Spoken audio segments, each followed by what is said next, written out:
is a Bramble Jam podcast.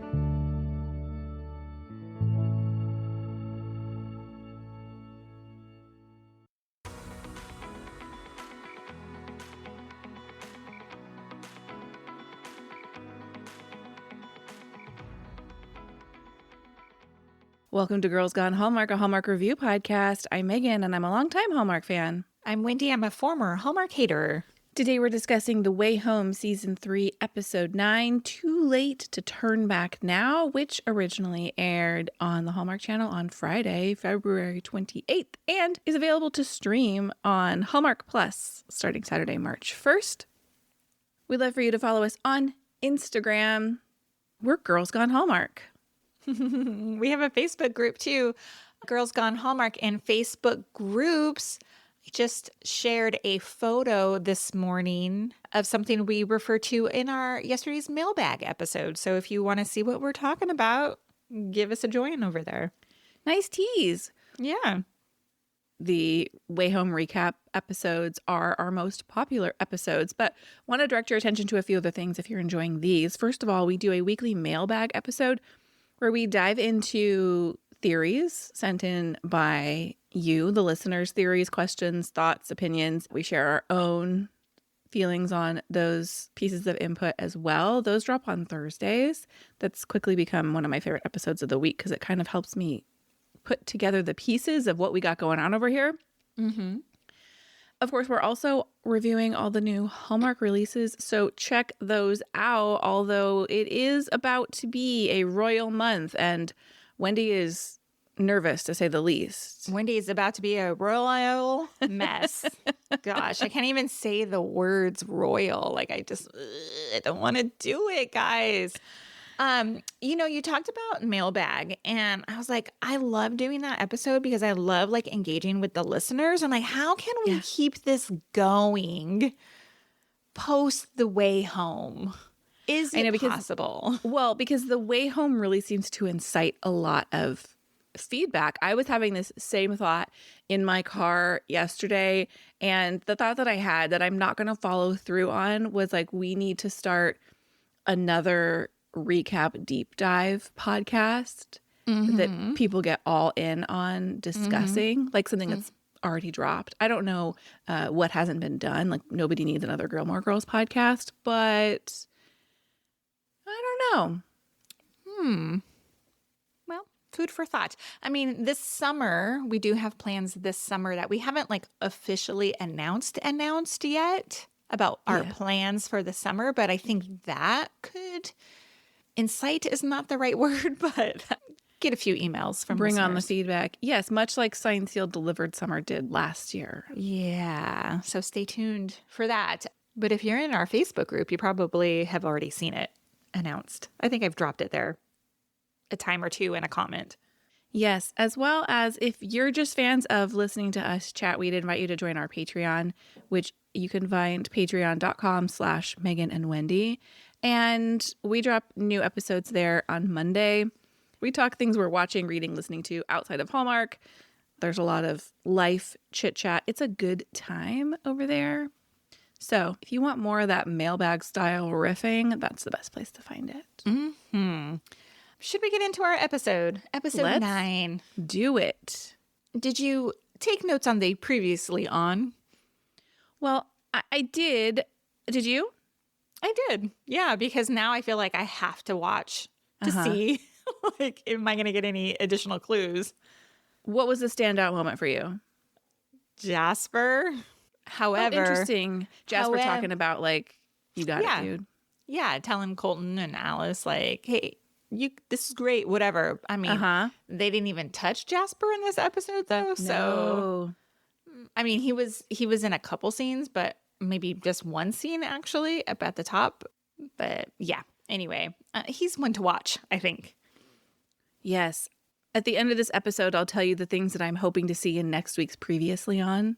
Okay, good. The only other part of the Previously On that I noticed was the Louis Goodwin Vineyard reminder. It's obviously from this season, but it's been a few episodes since we've seen one Louis Goodwin. And so that brings us back to his connection with Jacob, which obviously plays a big role in this episode. Yeah, thank you for saying his name is Lewis, because while I was taking my notes, I was like, I can't remember this guy's first name. He's a Goodwin, but I don't know what his first name is anymore. Daddy Goodwin. Yeah, I mean, it's like we haven't seen him in 3 or 4 episodes. There's too many people, and I'm not complaining about it, but I have a hard time remembering everybody. Do you want me to start at the top of the episode? Sure. We are in 1816 again. At one point, I was like, we're in 18 whatever. I don't even know what year we're in. Sure. I know we're in the 1800s, obviously, but I can't remember. Are we 16, 14, 19? I don't know. So half of my notes say 18 whatever. I like it. It's just, I think it's the end of the season.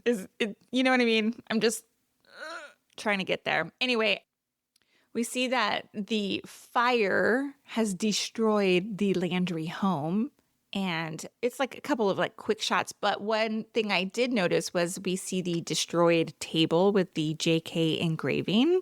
Yeah. Jacob and Kat are sitting outside and they're looking at the house. And Jacob asks, like, how do we come back from this? Kat, I don't know, but we have to. There's a lot of like, I find myself very, I don't want to say annoyed, but maybe over Kat in this episode. I would love the listeners to weigh in. Francisco, where are you at?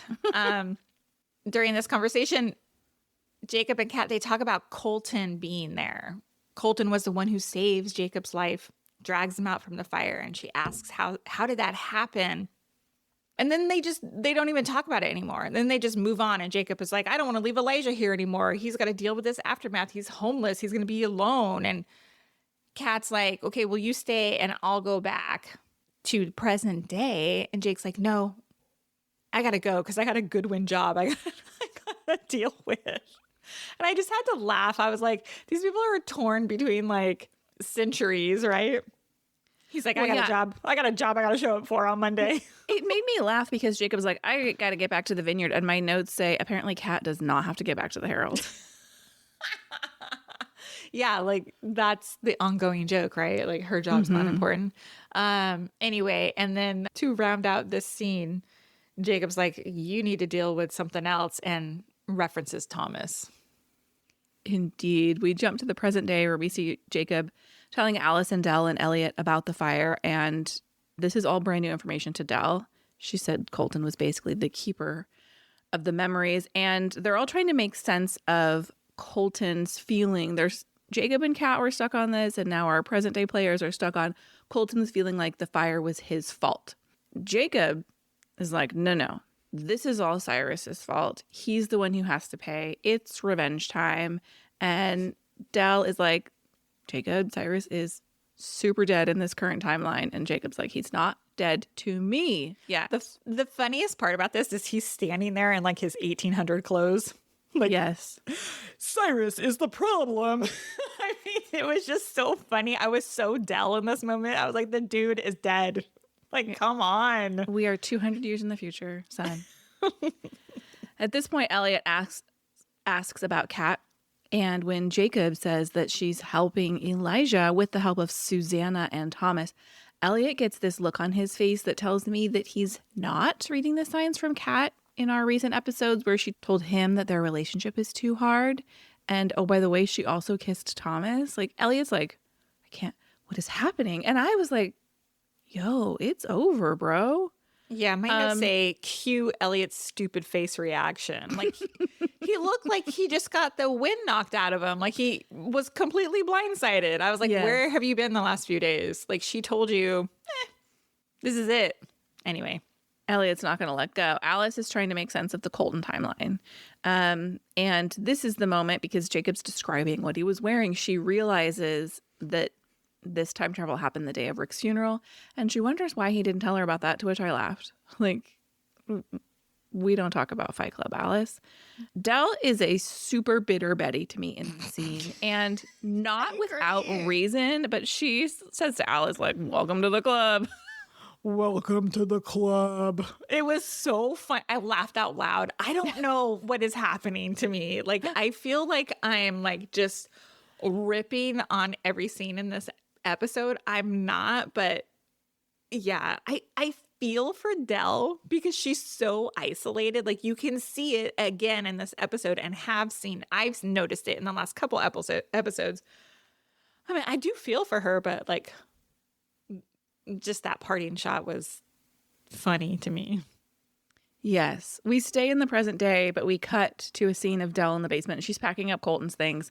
And Alice is like basically saying, like, don't give up on him. Like, don't pack his things away. Don't let what you know now taint the memories you have, essentially, is what she's saying. And Dell's like, actually, granddaughter, I need you to go back. I know I told you, stay out of my memories. Don't interfere. But now I'm going to need you to interfere and get answers. And this is 2 episodes in a row where we have the elders telling Alice, like, yo, go back in time and meddle. Yes. I'm super annoyed by all of this. Mm-hmm. I just think it's so dangerous. They don't know what they're playing with here, right? Yes, but to me, I feel like it feels dangerous to us, and I agree that it is dangerous. And perhaps I'm wrong, but I just feel like the creators of the show are like, we need to rely on time travel for our storytelling. So we're going to pretend like there are no ill effects from the fact that these people, every single time they need something, jump in a pond and assume that they're going to go where they want to go. No danger exists anymore, apparently. That's how it seems. Yeah, I hear you there, and I can see the thought from the writers. I agree with you. They're like, well, this is our mode of storytelling, so nothing is dangerous. But I feel like, and it was touched on in this episode, I feel like they're operating in these vague rules that they have made up about the pond, based on Elliot's ledger that he kept. It just seems so reckless. We got a message about the pond rules, which basically stated that the writers had said in an interview that they were going to honor the pond rules as stated in the episode. I need a playbook. They need to share this information so I can refer back to it. That'd be amazing. One final moment in present day before we get our opening credits, we have Jacob online reading about what happens to a vineyard that has dealt with fire.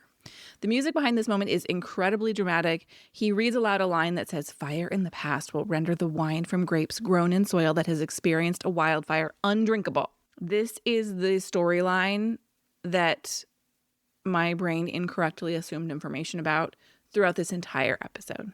Go on, tell me more. Because we're coming from the Landry fire, I was thinking that Jacob was worried about the future impacts that fire had on their current Landry land. Oh. Even watching him go back and forth between Landry and Goodwin, my brain was thinking that somehow this fire affected the vineyards, and Jacob was worried for entirely different reasons. Not for the nefarious reasons that we will see. Got it. But I got there. Jacob is a bad dude, y'all. Jacob is a bad dude. I've been telling you for episodes now. Mm-hmm. In this scene, I was like, look at Jacob has learned how to use the internet. Yep. So quickly. Indeed. And then he like slammed the computer, or like it was a laptop. He slams the lid. What do you call that on the computer or on the laptop? The screen slams the screen shut. Shut. And all I could think about was that meme that everybody shares on Friday about like slams the laptop shut until Monday. Yes. It's funny. Jacob's girl bossing his way into the good win, good wine. Yes. And I gotta tell you, good win, good wine makes me laugh every single time. I feel like I need it on a sweatshirt. I saw it on their I think they were wearing jackets, you know, Danny and the other like farm hands or whatever. They had like good win something, but I couldn't tell if it said good wins, good wine or good wins vineyard or something. Oh my gosh. We need to make that our next piece of merch. And with any sort of luck, I can get that done before this episode drops. Okay. Because our Port Haven 1974 shirts are flying off the shelves. If you want a Port Haven 1974 sweatshirt, it is my current favorite sweatshirt. I love it. It's so cute. And y'all are loving them too. So I recommend taking a look at our shop, which we will link in the show notes. We're back in 1816 and Thomas and Kat are talking, and they're talking about her luck of surviving things and if surviving that fire that they had. And if something happened to her, her family wouldn't know. Mm-hmm. Right? Is she just missing in time somewhere? Mm-hmm. And he says, well, the same thing. I wouldn't know if something happened to you in your time. Mm-hmm. It's kind of sad. Like both of them would never know like what happened to each other. Anyway, she says it's a wake up call and you can't cheat fate. I was like, are you just realizing this, Kat? Well, the thing about this scene for me that was notable is they're talking about the trouble with time travel, but Thomas, when he's like, something could happen to you in the future, he kind of whispers like, I'd have no way of getting to you. This kind of goes back to our idea of Kat having all the power in this relationship. It was kind of a sad moment, them realizing the impossibility of their relationship. Yes. Back in present day, Elliot is looking at a photo of himself and Kat, and he's feeling sorry for himself. And when he goes to replace the photo on his mantle, he accidentally knocks the clock off and catches it mid-fall, which causes him to reveal a compartment he doesn't seem to have been aware of. And there is an odd-shaped tool, piece of metal inside. If people immediately identified what this is, please email us. To me, it looks like maybe the hands of a clock. It just was a metal stick of some sort. We don't return to it. We don't see it in use. This is one of those things that I'm going to need to see flash back to in next week's episode.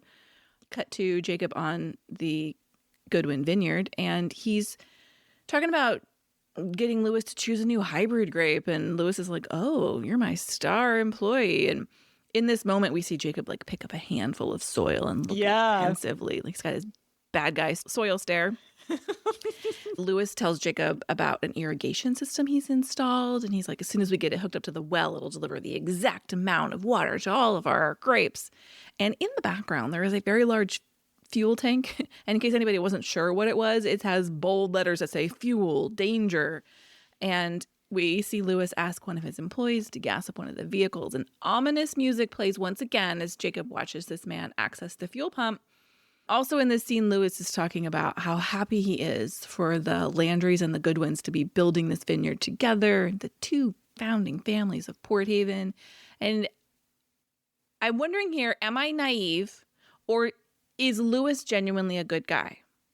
That's what I can't figure out, because our first meeting of Lewis, he was mad. He came in hot to that book signing. Then he rerouted, asks Jacob, the soil whisperer, to come work for him. He is gassing Jacob up, no pun intended here. He seems to be super excited about their partnership. And he kind of seems to suggest in this moment, like, Jacob's the magic key to his success as a vintner. And so I'm curious, are we going to continue the Lewis Goodwin is a good guy, Goodwin, good wine, good guy storyline? Or is it going to come back around to like he was setting him up? That's my question. Yeah, it's a very good question. I feel like I am suspicious of Lewis Goodwin as well, especially because he came in so hot in the beginning of the season. Yeah. Goodwin maybe is naive here. He should be suspicious of Jacob. Indeed.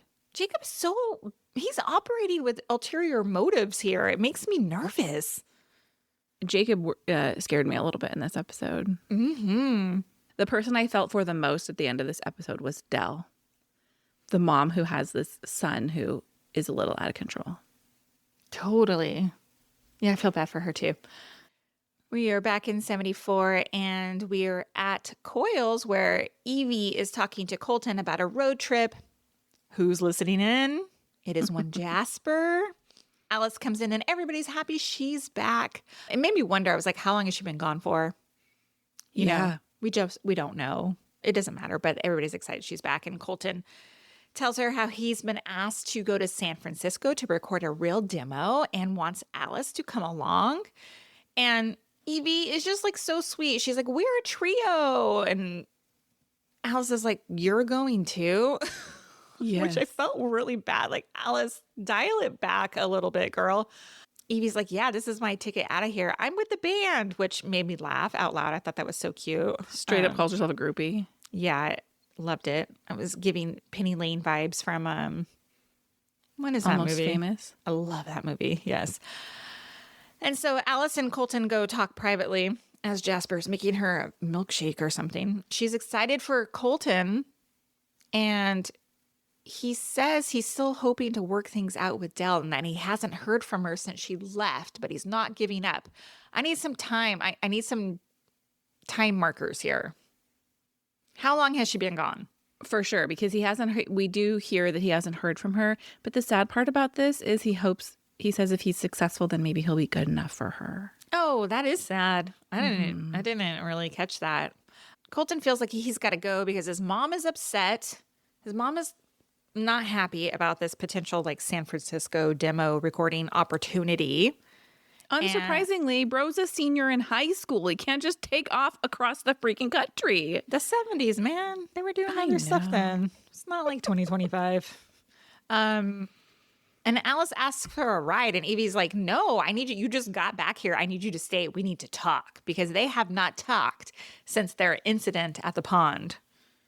Indeed. What? And in the Yeah. beginning of this episode, when Evelyn was so hardcore about, like, no, because you have to come with us on this road trip, because Colton's like, Alice, I want you to come. You need to be on this demo. I was like, oh, apparently, like, we've forgiven everything of the past episode. Obviously, we'll get into it shortly.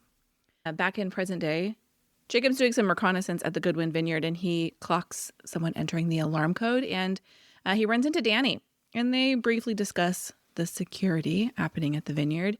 And Danny, unfortunately for him, still carries around this guilt about his part in Jacob's disappearance. And so Jacob's like, I'm going to need access to a security code to be able to do some research, but Lewis hasn't gotten me one yet. And Danny's like, no big deal, man. You can use mine. And Bad guy.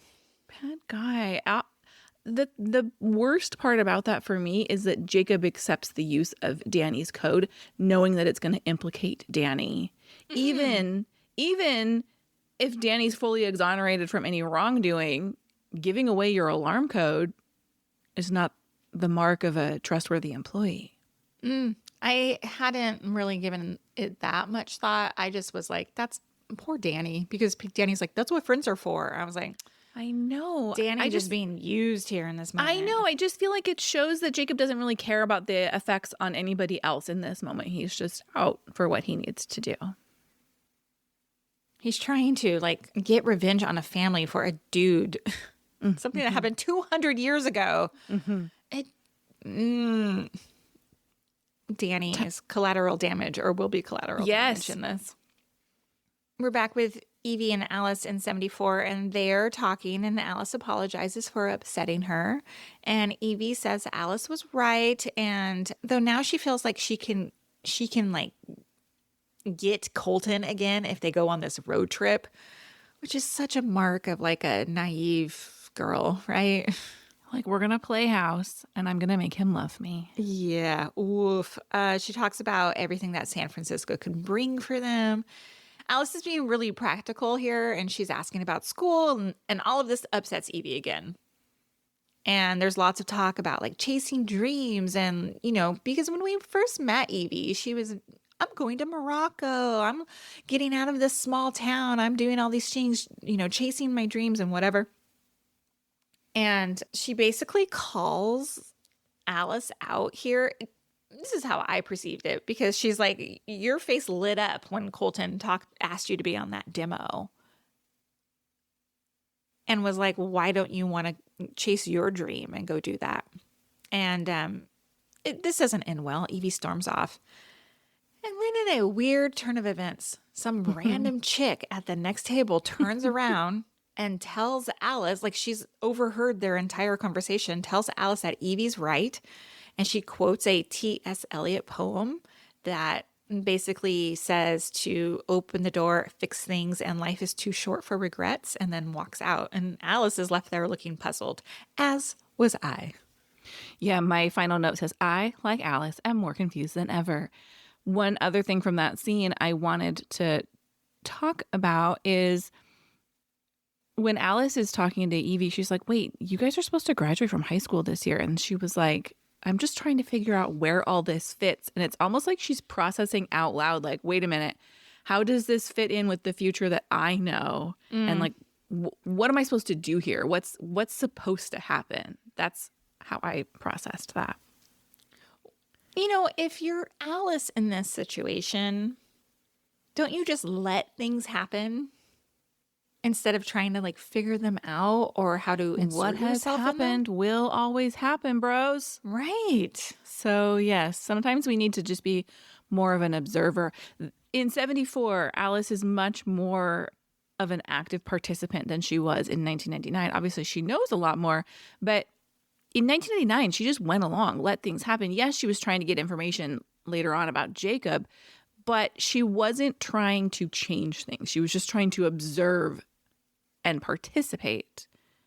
Now it's like they're in there all messing things up. Mm-hmm. Back in 1816, Susanna is talking to Kat about Cyrus, who remains unconscious, and she's concerned about her future, regardless of what happens with Cyrus. Basically, she says, if he dies, I'm out. His family's going to come back, boot me out. But if Cyrus lives, things are not going to be great for me either. But she says she's going to keep writing, and Kat encourages her to keep on. But Susanna is very aware that she's not safe in Port Haven anymore. Kat suggests, like, just get Cyrus to change your will and leave everything to you. And Susanna's like, basically as if, Kat, Right. give me a freaking break. And in the distance, we hear someone yelling that Cyrus has awoken. Yeah, that was funny. It wasn't funny, but here's Kat just like, oh, you just need to get Cyrus to leave everything to you and not his sons. And Problem solved. Susanna, yeah, problem solved. I fixed it. Susanna's like, oh, what a time you must be from to believe that's possible. Which, Yeah. yes, Kat, read the freaking room. You're not Yeah. in 2025. It makes me so frustrated. Also, in 2025, the man is not necessarily going to change his will to remove his children to include this woman who potentially double-crossed him. True. Super true. Super true. The next thing, we're back in 1974, and Alice sees Colton jump into the pond, but he doesn't go anywhere. I write, busted. She asks what he's doing in the pond. Jump back to 1816. A man I presume is a doctor speaks to Susanna about Cyrus's future and tells her that he is unlikely to walk or even speak again. Cyrus is in bed and he sees Kat in the doorway and gasps. The White Witch. There she He doesn't say that, but His like struggle. yeah. We are to infer he was like, ah, there she is. Back in 1974, Alice is begging Colton to share his secret with her. And he starts to tell Alice about his time travel timeline.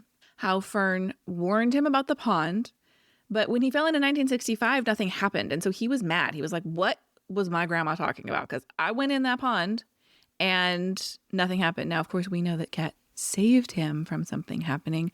But my notes about Colton's story are interspersed with a few questions. And so my question here is, he says Fern told him not to go into the pond until he's older. Yes. Is there something about the one here, something about the significance of an 8-year-old child perhaps falling in the pond and emerging elsewhere as part of family lore Ooh. that they were worried about, but they didn't know which child that was? Question mark. I like it. Colton goes on to talk about how he fell in the pond for the first time after that moment in 1965, how he time traveled, I should say, accidentally. And that is the time when he meets Jacob and Susanna and Elijah and tells them about the potatoes and rye. And Colton explains that the reason he thought to tell them that was because of Jasper's folk songs. And he remembered that being an important detail that they should have. Fern was really angry with Colton, according to Colton, for telling Elijah and Susanna about their future, but Colton didn't care, and he wanted to tell Evie about it. He was going to tell her about time traveling via the pond, hence the reason he wrote the messages in the books. And Alice is kind of processing this out loud. She's like, but Evie never got those that day at the beach. Cue Dell's arrival into Port Haven. This moment felt too good to be true for Colton. He can time travel via the pond. This dreamy woman appears, and it turns out it is too good to be true because that is also the night that Rick dies. He tells us he did jump in the pond the day of Rick's funeral Knowing what Fern told him, the pond takes him where he needs to go. And he's hoping that in this moment, the pond is going to take him to a place where he can save his best friend. Instead, we all know where he went. He went to 1816, and hence the reason he felt he was at fault, because Fern had told him he shouldn't have told them their future. I have a question here. Mm-hmm. Let's go back to what has happened will always happen. We're to believe these people can't change the past. Sometimes they're facilitating things that have always happened, but did he change things, or was that simply always the way it was? Good question. Colton is at the pond now because he wanted to jump in the pond. He wanted to travel one more time before he left on his big cross-country road trip with Evelyn to record his demo. And then he tells Alice, I think you're like me. I think you're a time traveler, Alice. And she's like, no, I'm not, but I believe you. Okay, I have a question. Where was he trying to go that day? Was that explained?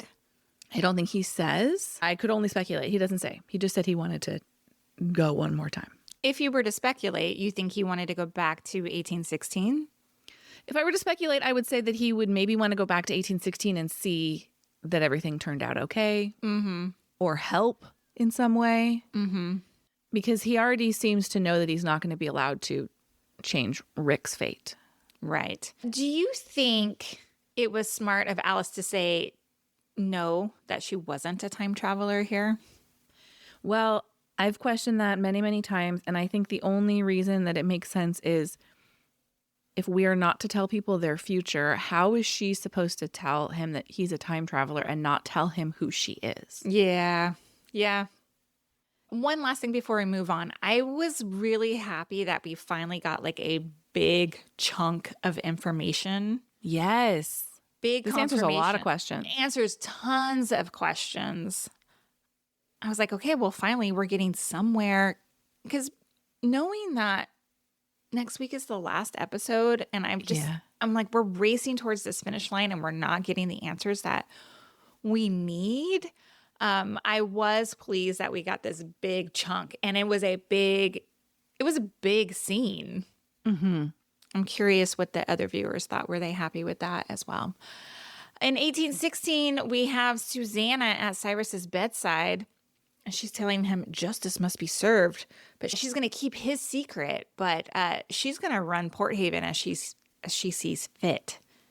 And he agrees. I mean, I don't know what else is he supposed to do. He's Yeah. like, What choice does he have here? All right. okay.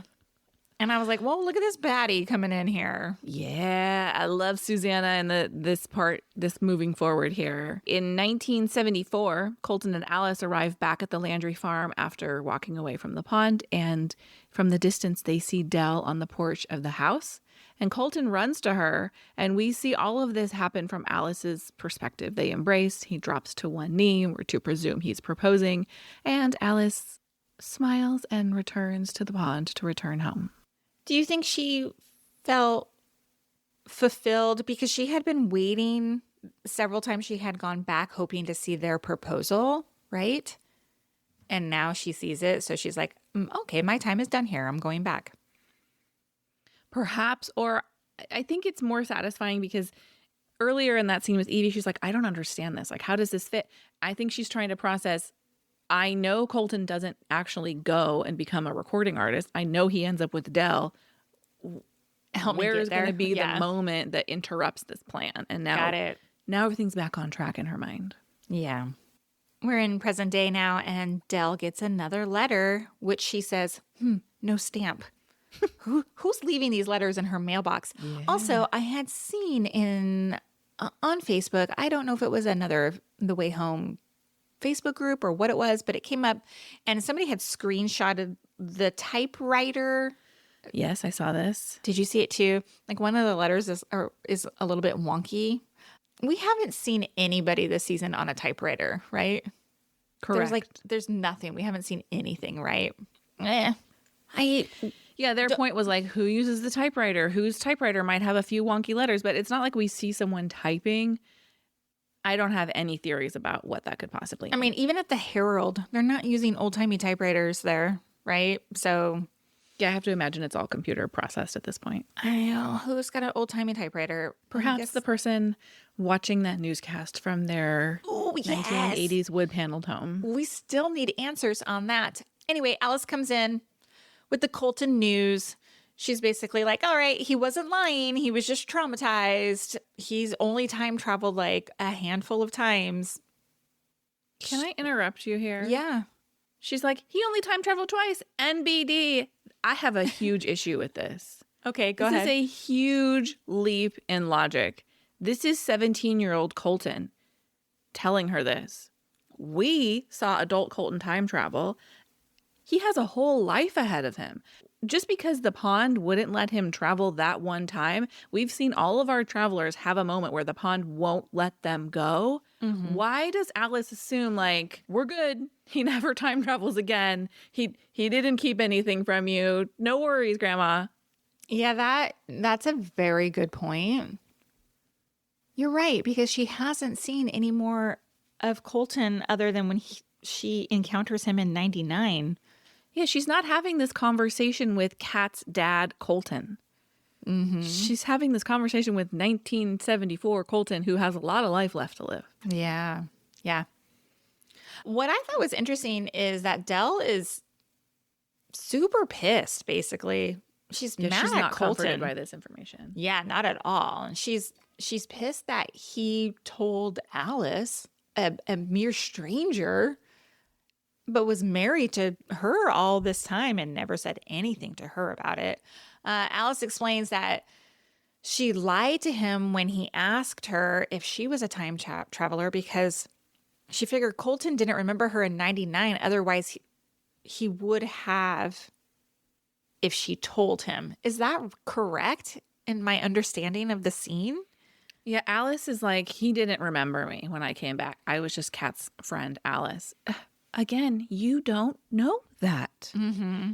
Her stumbling upon the Landry farm and meeting these people, this is brand new information. The fact that she doesn't recognize him tells him everything he needs to know. So he needs to pretend like he doesn't recognize her. I Of just think she's course, making yeah. all of these leaps in logic about Colton's motivation and his actions that she can't possibly know. Yeah. You're right. You're right. What's funny is Dell says, I can't keep anything straight. And I was like, girl, we are the same. We are the same. Midlife women. So Alice goes on to ask Dell about the day of the proposal and why did she come back that day?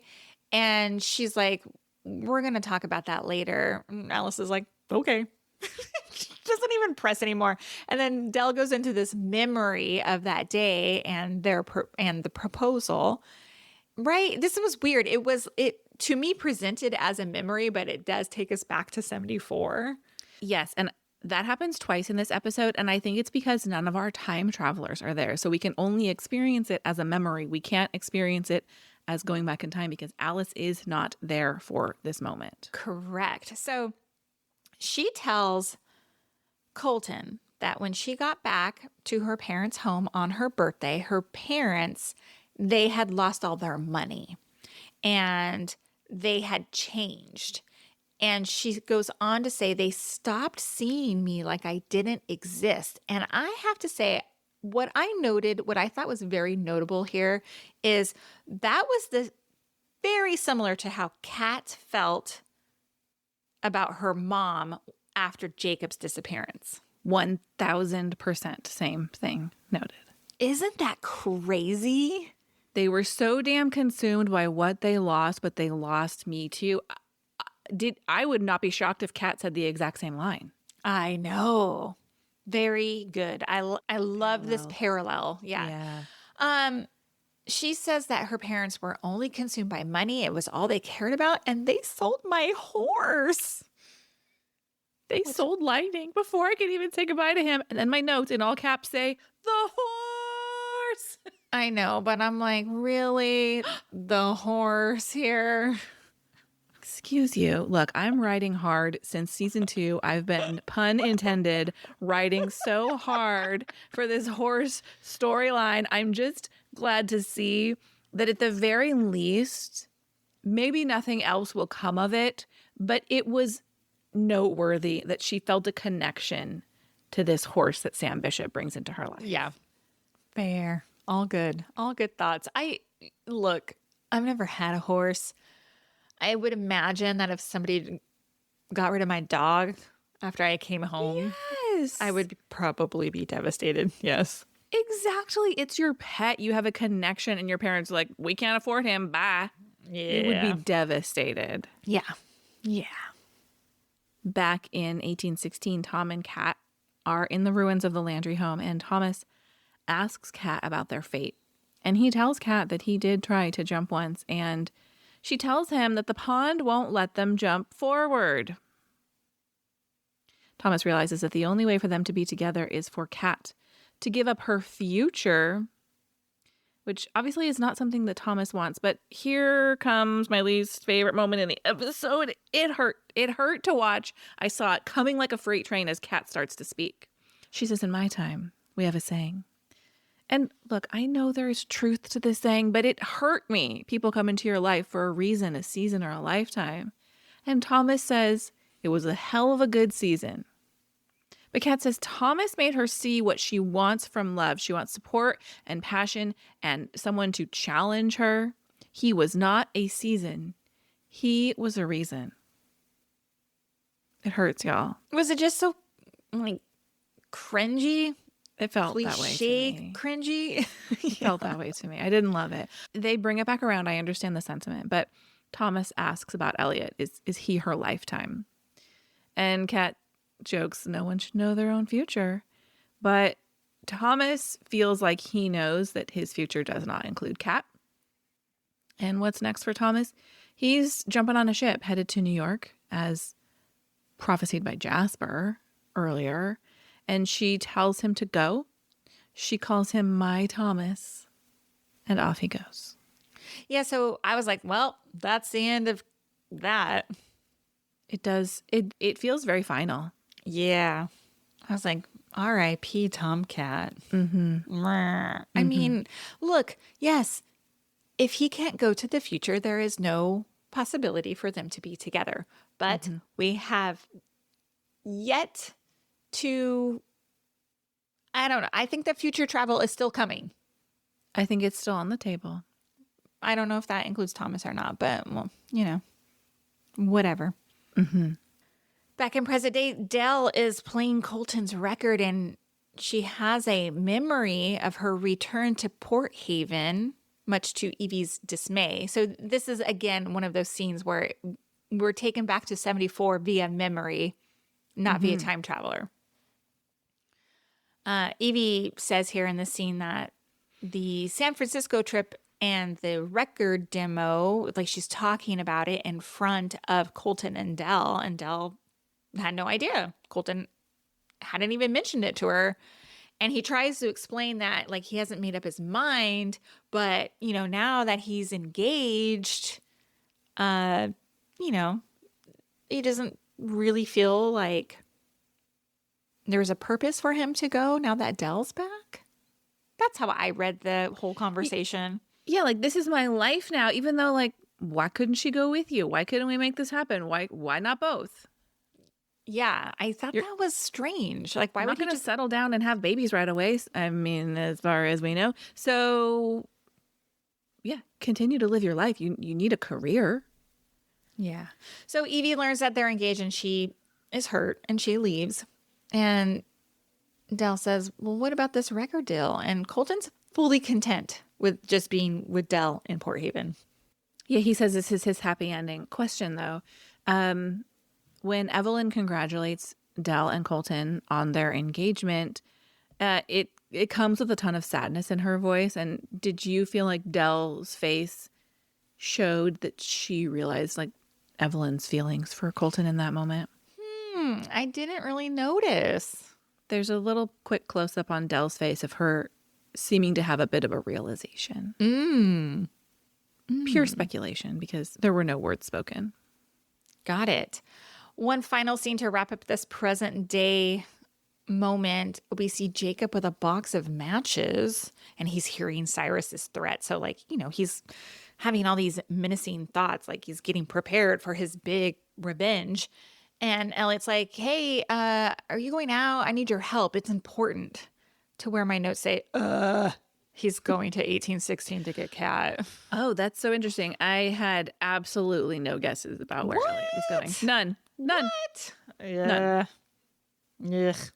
Well, speaking of 1816, Elijah and Kat are clearing debris, and Elijah he's feeling a little bit hopeless. He doesn't really see a way out of this. And Kat, ever the fixer, says she'll find a way. And then she breaks down in tears, essentially on her own outside the house, realizing that it is not going to be so easy for her, basically all alone in 1816, to solve this particular problem. And then, as you prophesied, Elliot arrives. And in all caps, I write, and I am so confused. Kat seems thrilled to see Elliot. Mm-hmm. Jacob's already returned back home, according to Elliot. Like, he doesn't even come visit. And Kat and Elliot have this very passionate kiss and embrace, and Kat cries. And then there's a real emotional moment where Elliot meets Elijah. Elliot meeting the people of the past is some incredible face acting on the part of Evan Williams. Like, he is just so blown away by these people come to life. Mm-hmm. Thomas sees this scene from the woods, always hiding out in the brush, and he sees Kat and Elliot embrace, and Elliot and Thomas lock eyes. And I wonder if Elliot's like, damn, he's handsome. Like, I have some competition here. But Well, how would Elliot even know that was Thomas? yeah, that's a good question. Just the assumption that this handsome man watching them from the woods is her dalliance from 1816. Maybe. Her 1816 booty call. Yeah. They exchange bro nods with each other, is what my notes say. And you and I were texting yesterday, and you're like, what does that mean? We had very different reads on it. Because What was you your were like, read? What's your read? And then what was mine? my read is like, Elliot was acknowledging, like, I'll take care of her now. And Thomas was like leaving her in Elliot's hands. Your read was Elliot was like, haha, mine now. Yeah. Look, I hate everything about this.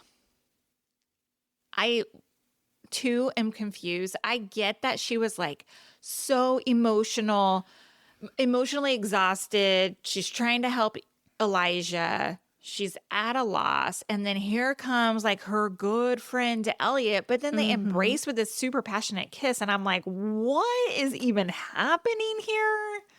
It doesn't make any sense to me. Like, if he was coming to save her or to help her, I'm confused why that's met with this big passionate kiss coming on the heels of having this very kind of a closing scene with Thomas. I am just floored by all of this. I'm with you on that. I'm feeling very torn because, as I mentioned in the beginning of this season, I do hold a space in my heart for Elliot and Kat being endgame.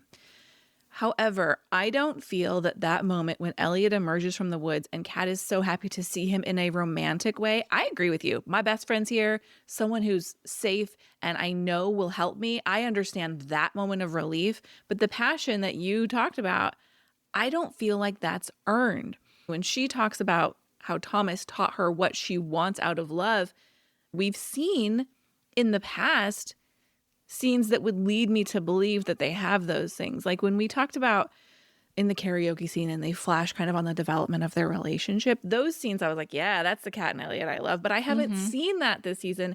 And so to me, it's not earned. I'm having a hard time buying it based on what we've seen this season is where I'm struggling. I agree. And I wonder, are the writers doing this to appease the fans of Kat and Elliot?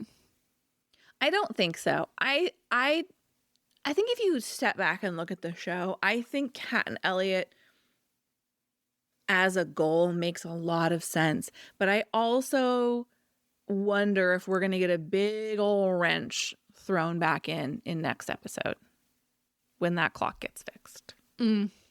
Maybe. Because to me, it feels like the Thomas situation, there's a button on it. Elliot's back. They're, I guess, back together. Thomas has a future plan. So this feels like, okay, we're settled, and we'll get to it in a minute. It feels like Susanna's real settled. And so all of our thoughts of future time travel are a little bit up in the air. However, we still have a full episode to go. Mm-hmm. Mm-hmm. And other generations to explore. Sure. I mean, I don't know who that is in the 80s. Don't know. I think it's the 80s. Whoever was watching from that TV. Oh, yes. Mm-hmm. Okay. Alice and Evie are at Coyle's again in 1974, and Evie is upset. She's telling Alice that Colton and Dell are engaged, and she's alone, and there's nothing more to dream about, and she's having just, a full-blown teenage woe is me moment here. And Alice is encouraging her to keep dreaming and live life and travel and meet people. And Evie agrees. That's all I have. Yeah, the scene ends with Alice saying to Evelyn, "I was always on your side." That's nice. In 1816, Susanna rides up to Landry Farm with townspeople, supplies, help sent from, in quotation marks, Cyrus.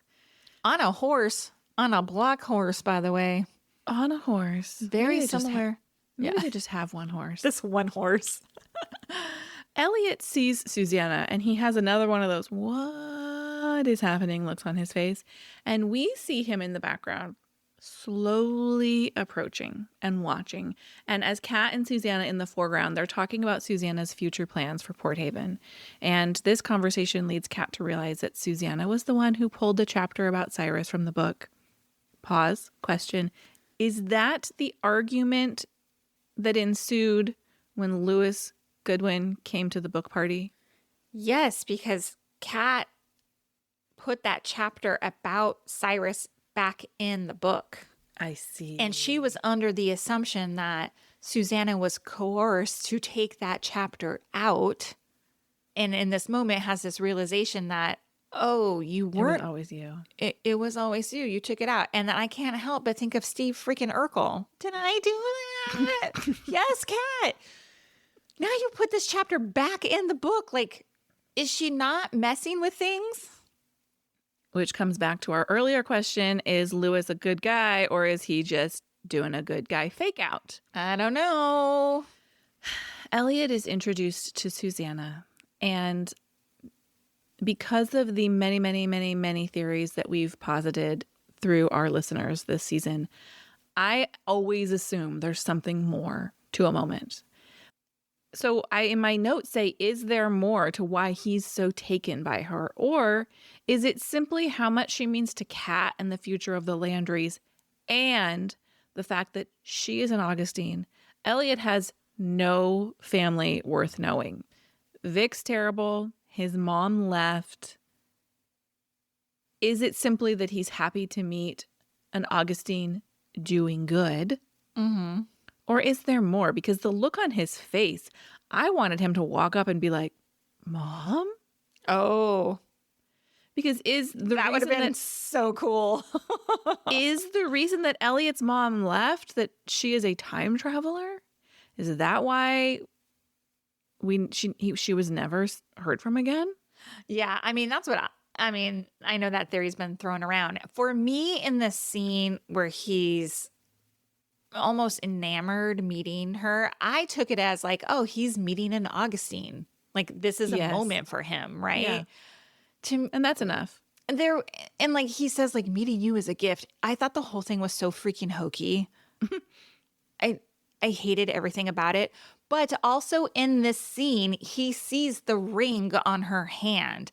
Now, we've had a lot of listeners like send us screenshots of the Augustine ring. She's wearing the ring that Vic came back looking for. Mm-hmm. And it's very subtle, but he grabs her hand and he looks at it, but there's no mention of it in this scene. I mean, okay, now we have a tie of like the ring, fine, whatever. But the whole like, meeting you is such a gift. I was like, get out of here. I hated it. I hated everything about it. I think it would have been way ass cooler if he was like, "Mom," that would have been, and then episode to black, that would have been super cool. Yeah. Back in present day, Alice and Del are chatting, and she tells Del that she's the one who convinced Evie to go live your dreams. And Del confirms that Evie does leave, or did leave during that time. And now we are back into a memory of 74 where they're at the Landry's house, and Colton's like, well, my grandma won't let you stay here because I haven't made an almost honest woman out of you yet. Mom wouldn't let. Fern was all Mom? in. Mom won't let Del stay in the house. I Oh. replayed the scene. Oh, okay, good. I wonder why I wrote Fern. Del Well, because said, we've never seen Mom. Where the hell is his mom? Who is she? I know. We need to. I need to see her. I need to see her. Del says, we should go to San Francisco. Like, we should do this. Like, let's go do it. And is it here where he says, like, my mom wants me to finish my senior year in high school? Yeah, I think so. Okay, so Evie comes over and she's like, Del, hey, you can stay at Lingermore. I talked to my mom and dad. It's all good. You can stay there for the time being. And Colton's like, you're amazing. And in this moment, Evie explains like she's leaving for good. Mm-hmm.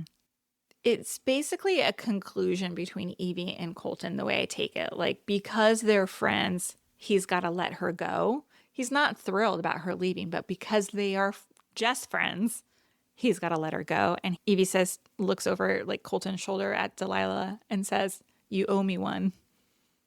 And present day Del gasps. I loved it.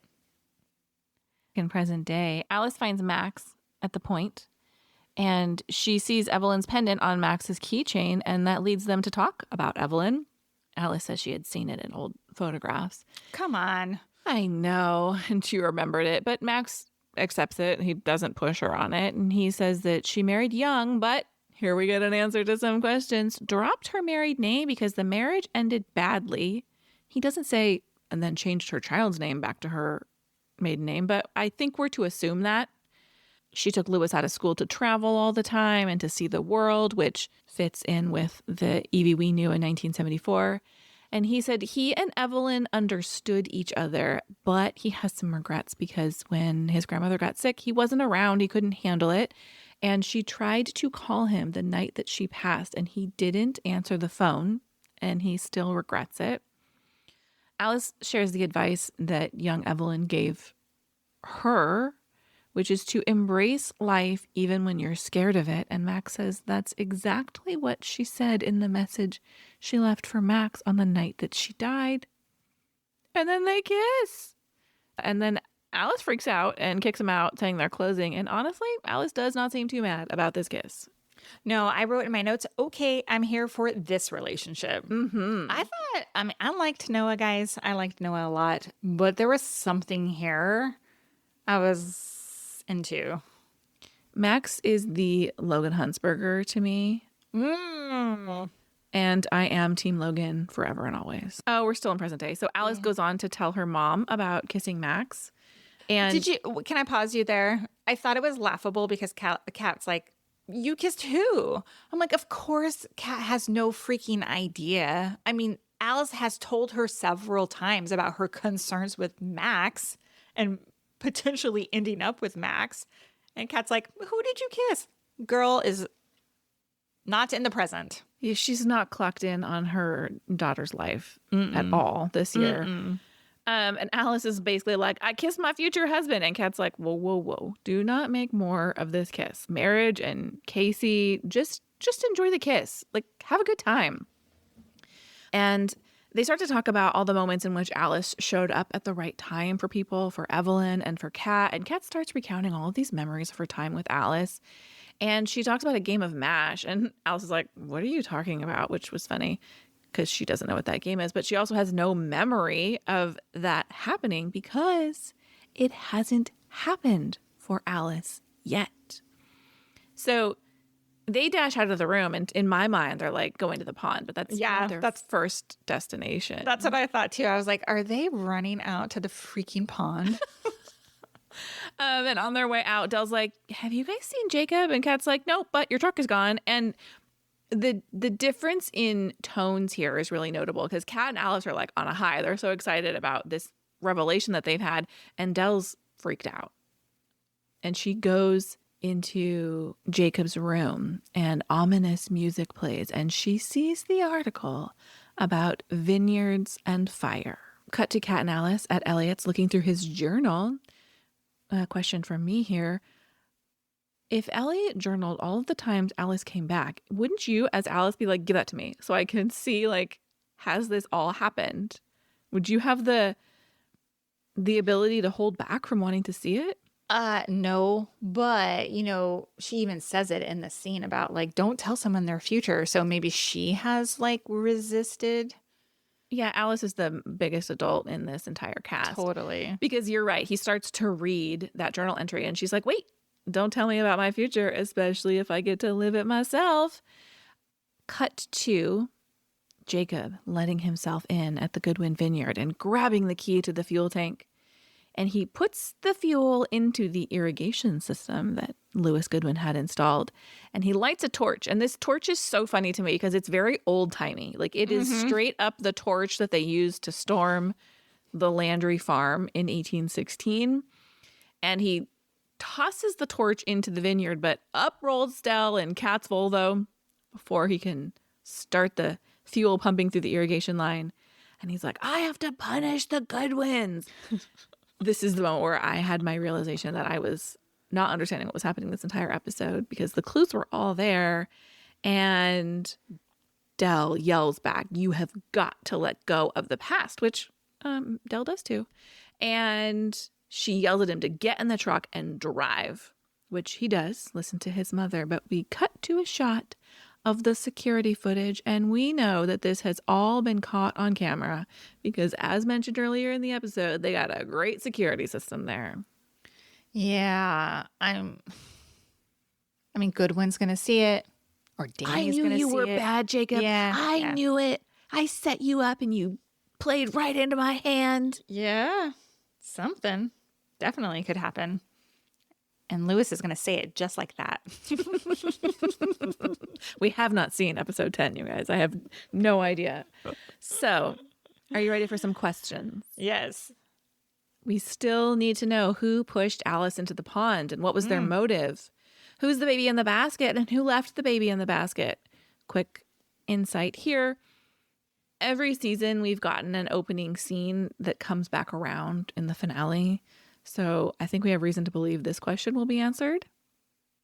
How much did Colton know about the pond was a question we had a long time ago, and now we have quite a few answers about that. Yes, amen. What was he warning Jacob about? So this goes back to Fern warning Colton not to go into the pond until you're younger. Is there some family lore about the one or a child falling in the pond when they're young and disappearing? Who's writing the letters to Dell? And what is the lie that they are referring to? What is the significance of the clock found in Elliot's wall? Susanna and Thomas seem really tied up, but is episode 10 and is there going to be a future time travel discovery? Are Susanna and Thomas, are we done with them? What's happening there?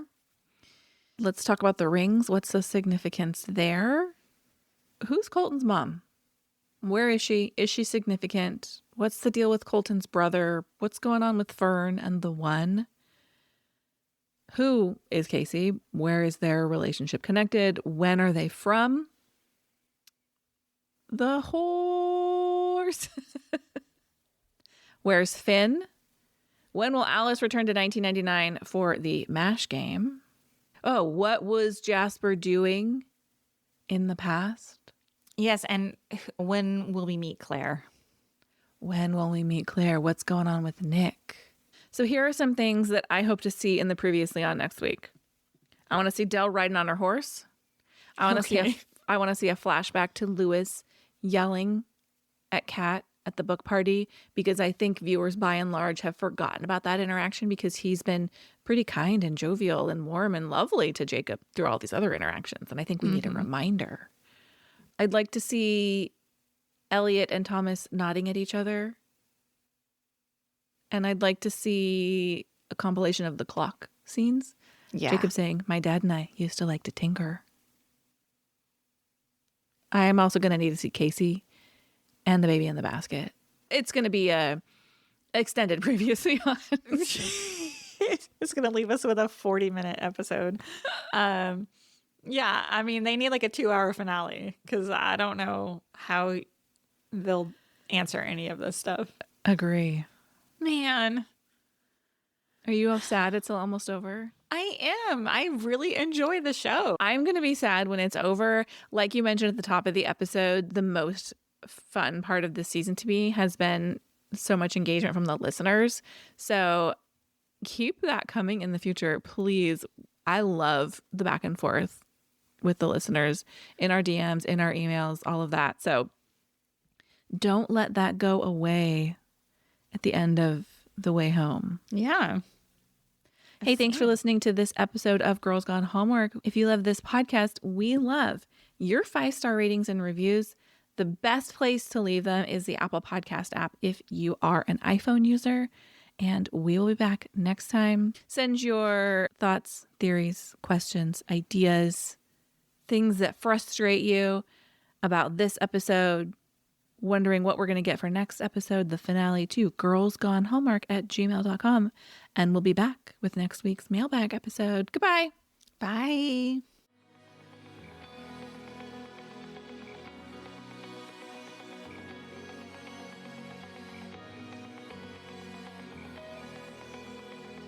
All right, friends, before we go, just a quick heads up. You're about to hear some ads. These little gems help us keep the show running and the Hallmark love flowing. So do with that info what you will. Grab a snack, hit the skip button, or maybe, just maybe, listen in and discover your new favorite product. Bye.